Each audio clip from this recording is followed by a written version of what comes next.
తెలంగాణ పైన super El Niño effect స్పష్టంగా కనబడతా ఉంది. కురవాల్సినటువంటి వర్షపాతం కంటే తక్కువ వర్షపాతం కురుస్తూనే ఇక అడపదడప చెదురుముదురుగా మనం జూన్, జూలై, ఆగస్టు నెలల్లో వర్షాలను అయితే చూసాం.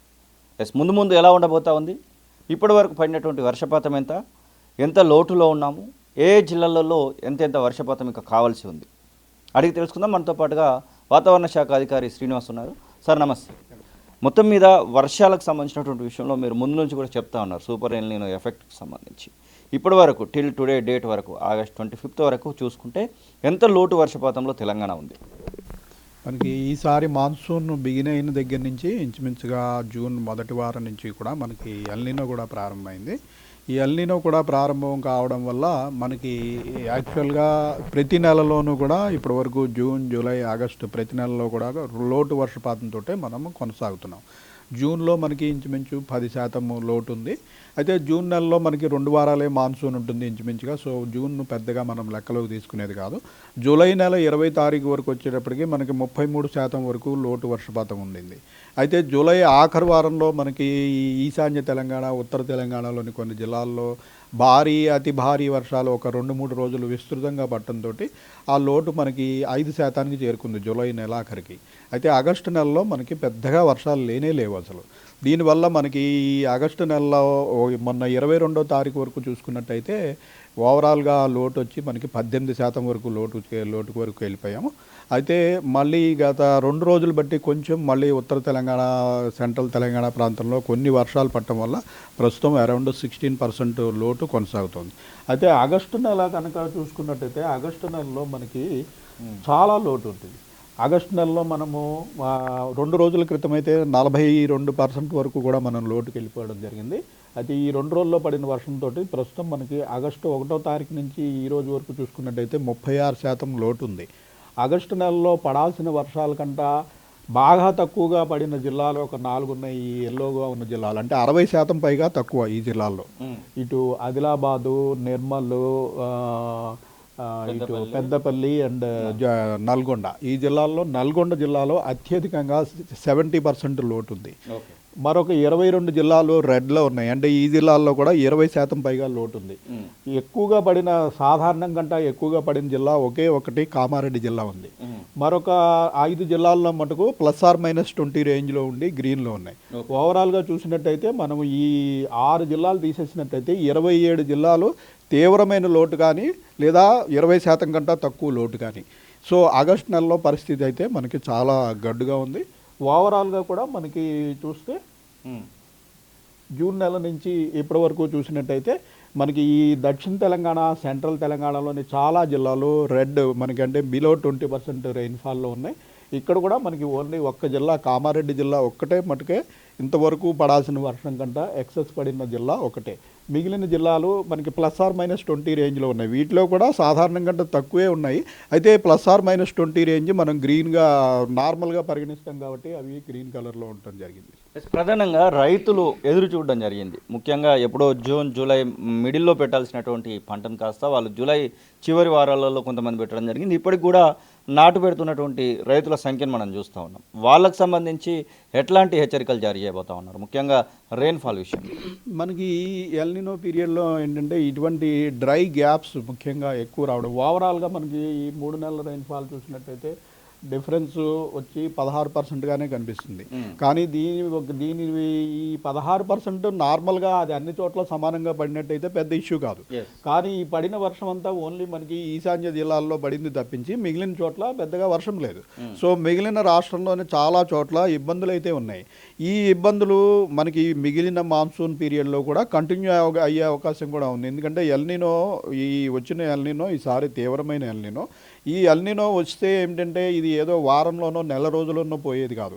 ఇది దీర్ఘకాలిక ఎఫెక్ట్ ఉంటుంది. మనం ఒక 3 సంవత్సరాలు బట్టి లానినాలో ఉన్నామని సంగతి గుర్తుంచుకోవాలి. లానినా నుంచి ఎల్నినోకి మారడానికి మనకి 3 సంవత్సరాలు టైం పట్టింది. అందులోకి ఈసారి వచ్చే ఎల్నినో తీవ్రమైన ఎల్నినో. తీవ్రమైన ఎల్నినో అంటే అసలు కొన్ని లక్షల స్క్వేర్ కిలోమీటర్ల యొక్క పసిఫిక్ మహాసముద్ర జలాలు వేడెక్కడం. సముద్ర జలాలు తొందరగా వేడెక్కవు, తొందరగా చల్లారు. సో ఇంకా వేడెక్కే ప్రక్రియలోనే ఉన్నాం మనం. మరొక 3 నెలల పాటు ఇవి ఇంకా వేడెక్కుతాయనే ప్రపంచంలోని వెదర్ రీసెర్చ్ రీసెర్చ్ ఇన్స్టిట్యూట్స్ అన్నీ కూడా చెప్తున్నాయి. సో ఇంకా వేడెక్కే ప్రక్రియలో ఉంటే మళ్ళీ చల్లారి పూర్తిగా న్యూట్రల్ అవ్వడానికి కూడా చాలా సమయం పడుతుంది.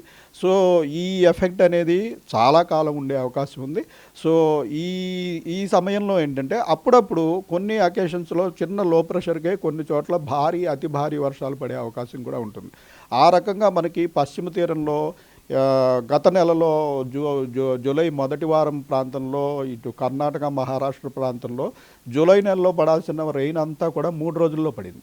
దానివల్ల మనకి కొంత బెనిఫిట్ అయ్యి మనకు డ్యామ్స్లో నీళ్ళు రావడం వల్ల హైదరాబాద్లో కూడా తాగునీటికి అయితే ప్రస్తుతం ఇబ్బంది లేదు. మనకి లోకల్గా వర్షాలు పడలేదు. హైదరాబాదు, మెడ్చల్, మల్కాజ్గిరి, రంగారెడ్డి డిస్ట్రిక్ట్లు 3 కూడా లోటు వర్షపాతంలోనే ఉన్నప్పటికీ మనకి డ్యాముల్లో నీళ్లు కొంచెం పుష్కలంగా రావడం వల్ల ఒక 3-4 నెలల వరకు హైదరాబాద్ పరిస్థితి అయితే పెద్దగా ఇబ్బంది లేదు. అలాగే వ్యవసాయానికి కూడా ఈ వర్షాల మీద ఆధారపడి లాంగ్ టర్మ్ ఉన్న పంటలు వేయొద్దు అని మనం మొదటి నుంచి చెప్తున్నాము. అయితే కొన్ని చోట్ల పెట్టినప్పటికీ మరి వారికి ఏదైనా లోకల్గా భూగర్భ జలాలు అవైలబుల్ ఉండి లేదంటే ఈ డ్యాముల ద్వారా నీళ్లు కూడా ప్రభుత్వం కూడా రిలీజ్ చేయదలుచుకోలేదు. ఎందుకంటే అది ఒక మంచి నిర్ణయం.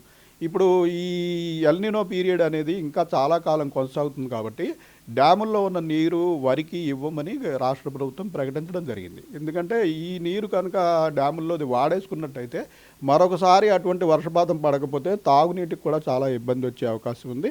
సో ఆ రకంగా పంటలు మార్పిడి చేసుకుని ఓన్లీ స్వల్పకాలిక పంటలకే వెళ్లాల్సిన అవసరం అయితే ఉంది.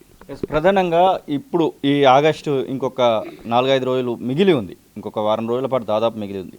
ఈ ఆగస్టులో ఏమైనా వర్షాలను ఎక్స్పెక్ట్ చేయొచ్చు అంటారా? మీకు ఉన్నటువంటి సమాచారం ఎట్లా కనబడుతుంది? వచ్చే 4-5 రోజులు మనకి పెద్దగా సిస్టమ్స్ ఏం లేవండి. అడపాదడపా లోకల్గా ఉన్న ఫ్యాక్టర్స్ వల్ల ఈ మాయిశ్చర్ అవైలబిలిటీ ఉన్న దగ్గర కొంచెం టెంపరేచర్లు పెరిగితే సాయంత్రం సమయంలో మేఘాలు లోకల్గా ఏర్పడి అక్కడక్కడ జల్లులు పడే పరిస్థితి తప్పించి పెద్దగా మనకి ఏదైనా సిస్టమ్ ఉండాలి. మనకి నిన్న మొన్న చూసాం కదా, కొంచెం ముసురు పట్టిన వాతావరణం ఉండి కంటిన్యూస్ రెయిన్ పడాలంటే అల్పపీడనం కానీ ఉపరితల ఆవర్తనం కానీ ఇటువంటివి ఏదైనా ఉంటే బాగా యాక్టివ్ అవుతుంది మాన్సూన్.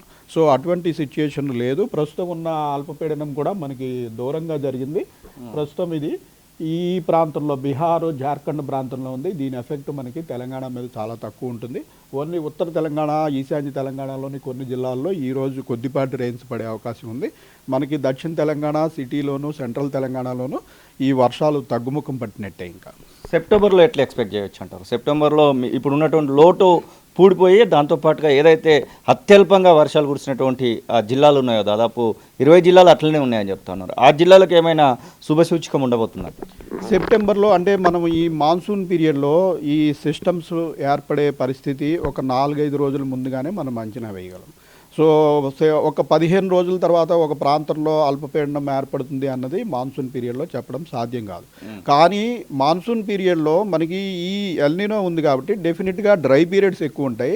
ఏదైనా ఒక అల్పపీడనం ఒకవేళ మనకి ఈ మధ్య బంగాళాఖాతంలో కోస్తా ఆంధ్ర తీరంలో ఏర్పడినట్టయితే మనకి గతంలో జూలై నెలలో పడినట్టుగా ఈశాన్య తెలంగాణలో పడినట్టుగా అతి భారీ వర్షాలు పడవచ్చు.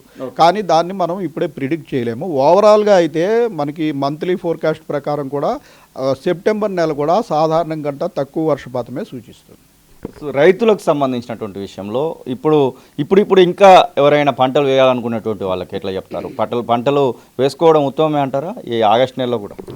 పంటలు వేసుకోవాలంటే వారు వర్షాన్ని పక్కన పెట్టి వారికి వేరే వనరు ఏదైనా ఉందా, అంటే వారి బోర్లో పుష్కలంగా నీరుందా, వారికి ఏమైనా కాలువ వ్యవసాయం ద్వారా నీరు అందుతుందా, ఇది చూసుకుని మాత్రమే చేయాలి తప్పించి బావి కూడా నీళ్లు మీకు కంటిన్యూస్గా సరిపోవు. బోర్లో ఉన్న నీళ్లు మీరు వరి లాంటిది సాగు చేయడానికి కుదరదు. వర్షం తోడయ్యి మీకు ఈ కాలువ నీరు కూడా ఇప్పుడు కాలువల ద్వారా కూడా వరికి నీరు ఇవ్వట్లేదని ప్రభుత్వం కూడా ప్రకటించింది. కాబట్టి అటువంటి వాటికి వరి సేద్యం అయితే ఈ ఏడు మానుకోవడమే మంచిది.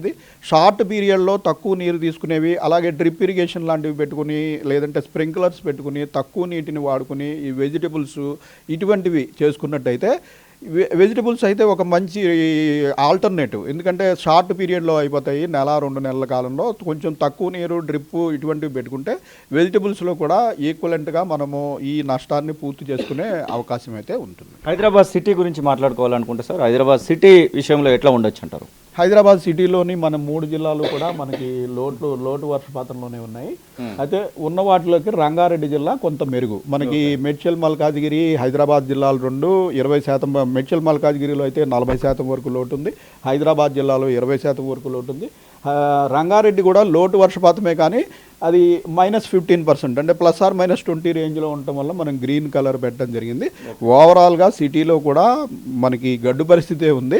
అందుకే మనకి సిటీలో ఎక్కడ కూడా బోర్స్ రివైవ్ కాలేదు. ఈ జనరల్గా వేసవి కాలం అయిపోయిన తర్వాత జూలై 2వ వారానికి మనకి పడిన వర్షాల వల్ల లోకల్గా కూడా బోర్లు రివైవ్ అవ్వడము, ఈ ట్యాంకర్ల మీద డిపెండెన్సీ తగ్గడము జరుగుతుంది. అయితే చాలా చోట్ల ఇప్పుడు బోర్స్ రివైవ్ కాలేదు. చాలా చోట్ల జనం ఇంకా ట్యాంకర్ల మీద డిపెండ్ అవుతూనే ఉన్నారు. ఇది శ్రీనివాస్ వెదర్ ఆఫీసర్ చెప్తున్న మాటలు. మొత్తం మీద తెలంగాణ రాష్ట్ర వ్యాప్తంగా ఇంకా గడ్డు కాలమే కొనసాగుతూ ఉంది. ఈ నెలలో మాత్రం వర్షాలను ఎక్స్పెక్ట్ చేయడం అనేది అవకాశమే లేకుండా ఉంది. సెప్టెంబర్ గురించి మాట్లాడుకుంటే అడపదడప కురిసే అటువంటి అవకాశాలు ఉన్నప్పటికీ కూడా తెలంగాణ రాష్ట్ర వ్యాప్తంగా మాత్రం ఖచ్చితంగా లోటు వర్షపాతంలోనే ఉన్నట్టు మాట అయితే వారు చెప్తున్న పరిస్థితి. కెమెరా పర్సన్ అజార్తో శ్రీనివాస్, తొలి వెలుగు, హైదరాబాద్.